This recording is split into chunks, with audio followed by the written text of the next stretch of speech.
Chapter 7.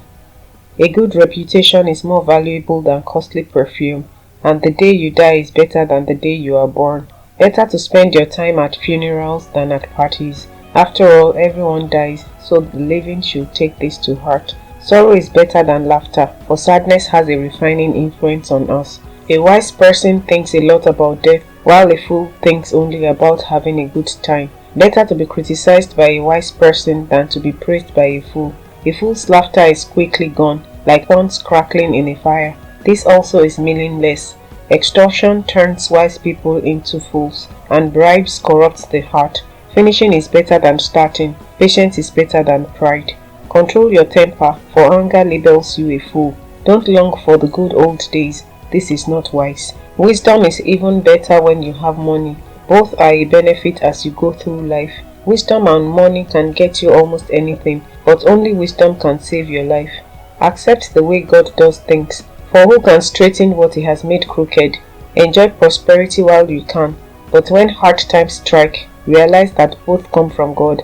Remember that nothing is certain in this life. I have seen everything in this meaningless life, including the death of good young people and the long life of wicked people. So don't be too good or too wise. Why destroy yourself? On the other hand, don't be too wicked either. Don't be a fool. Why die before your time? Pay attention to these instructions, for anyone who fears God will avoid both extremes. One wise person is stronger than 10 leading citizens of a town. Not a single person on earth is always good and never sins. Don't eavesdrop on others. You may hear your servants curse you, for you know how often you yourself have cursed others. I have always tried my best to let wisdom guide my thoughts and actions. I said to myself, I am determined to be wise, but it didn't work. Wisdom is always distant and difficult to find. I searched everywhere, determined to find wisdom and to understand the reason for things. I was determined to prove to myself that wickedness is stupid and that foolishness is madness. I discovered that a seductive woman is a trap more bitter than death. Her passion is a snare, and her soft hands are chains. Those who are pleasing to God will escape her, but sinners will be caught in her snare. This is my conclusion, says the teacher. I discovered this after looking at the matter from every possible angle. Though I have searched repeatedly, I have not found what I was looking for. Only 1 out of 1,000 men is virtuous, but not one woman. But I did find this. God created people to be virtuous, but they have each turned to follow their own downward path. Chapter 8. How wonderful to be wise, to analyze and interpret things. Wisdom lights up a person's face, softening its harshness. Obey the king since you vowed to God that you would.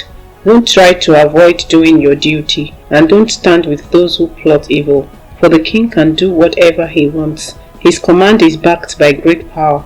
No one can resist or question it. Those who obey him will not be punished. Those who are wise will find a time and a way to do what is right, for there is a time and a way for everything, even when a person is in trouble. Indeed, how can people avoid what they don't know is going to happen? None of us can hold back our spirit from departing. None of us has the power to prevent the day of our death. There is no escaping that obligation, that dark battle. And in the face of death, wickedness will certainly not rescue the wicked. I have thought deeply about all that goes on here under the sun, where people have the power to hurt each other. I have seen wicked people buried with honor, yet they were the very ones who frequented the temple and are now praised in the same city where they committed their crimes. This too is meaningless. When a crime is not punished quickly, people feel it is safe to do wrong. But even though a person sins 100 times and still lives a long time, I know that those who fear God will be better off. The wicked will not prosper, for they do not fear God. Their days will never grow long like the evening shadows. And this is not all that is meaningless in our world. In this life, good people are often treated as though they were wicked, and wicked people are often treated as though they were good. This is so meaningless. So I recommend having fun, because there is nothing better for people in this world than to eat, drink, and enjoy life. That way they will experience some happiness along with all the hard work God gives them under the sun. In my search for wisdom and in my observation of people's burdens here on earth, I discovered that there is ceaseless activity day and night. I realized that no one can discover everything God is doing under the sun. Not even the wisest people discover everything, no matter what they claim. Chapter 9. These two I carefully explored. Even though the actions of godly and wise people are in God's hands, no one knows whether God will show them favor. The same destiny ultimately awaits everyone, whether righteous or wicked, good or bad, ceremonially clean or unclean, religious or irreligious. Good people receive the same treatment as sinners, and people who make promises to God are treated like people who don't. It seems so wrong that everyone under the sun suffers the same fate.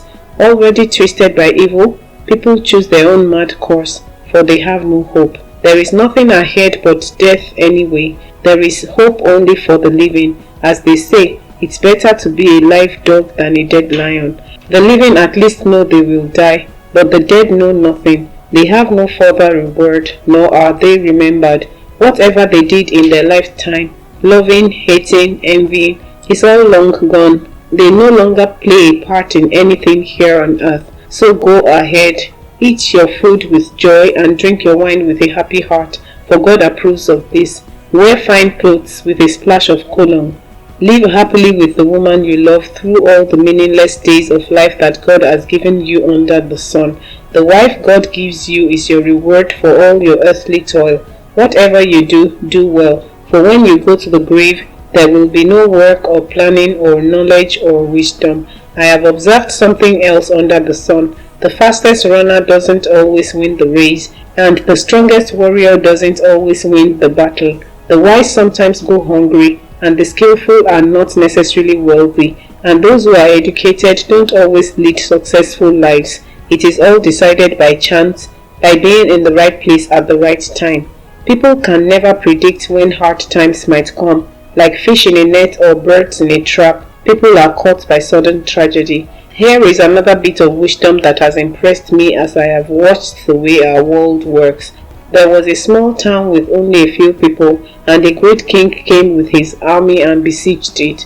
A poor wise man knew how to save the town, and so it was rescued. But afterward, no one thought to thank him. So even though wisdom is better than strength, those who are wise will be despised if they are poor. What they say will not be appreciated for long. Better to hear the quiet words of a wise person than the shouts of a foolish king. Better to have wisdom than weapons of war. But one sinner can destroy much that is good. Chapter 10. As dead flies cause even a bottle of perfume to stink, so a little foolishness spoils great wisdom and honor. A wise person chooses the right road. A fool takes the wrong one. You can identify fools just by the way they walk down the street. If your boss is angry at you, don't quit. A quiet spirit can overcome even great mistakes. There is another evil I have seen under the sun. Kings and rulers make a grave mistake when they give great authority to foolish people and low positions to people of proven worth.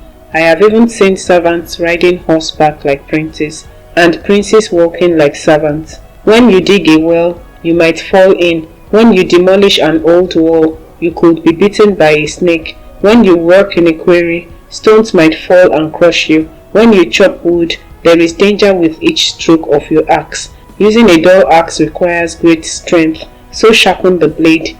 That's the value of wisdom. It helps you succeed. If a snake bites before you charm it, what's the use of being a snake charmer? Wise words bring approval, but fools are destroyed by their own words. Fools base their thoughts on foolish assumptions, so their conclusions will be wicked madness. They chatter on and on. No one really knows what is going to happen. No one can predict the future.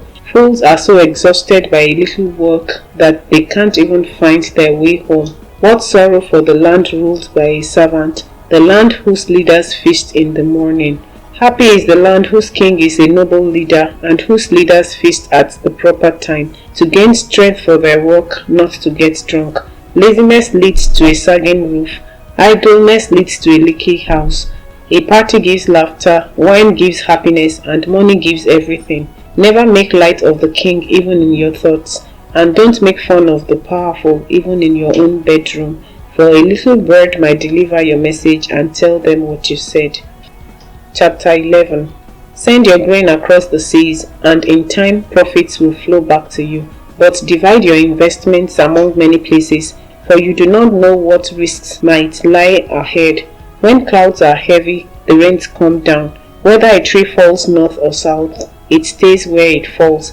Farmers who wait for perfect weather never plant. If they watch every cloud, they never harvest. Just as you cannot understand the path of the wind or the mystery of a tiny baby growing in its mother's womb, so you cannot understand the activity of God who does all things. Plant your seed in the morning and keep busy all afternoon, for you don't know if profit will come from one activity or another, or maybe both. Light is sweet. How pleasant to see a new day dawning.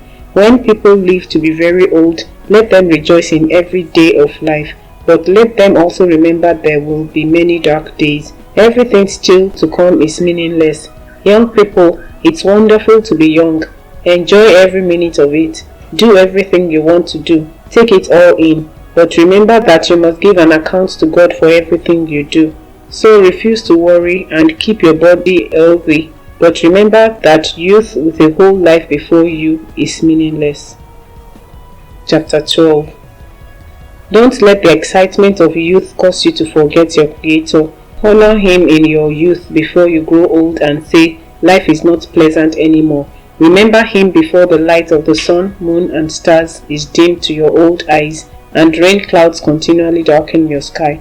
Remember Him before your legs, the guards of your house, start to tremble, and before your shoulders, the strong men stoop.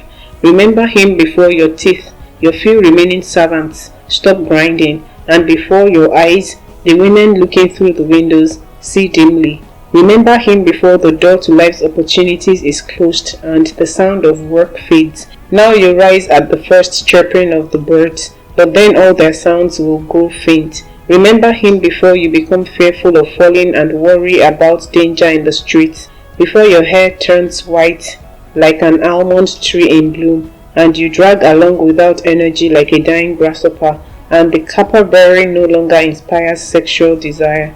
Remember Him before you near the grave, your everlasting home, when the mourners will weep at your funeral. Yes, remember your Creator now while you are young, before the silver cord of life snaps and the golden bowl is broken.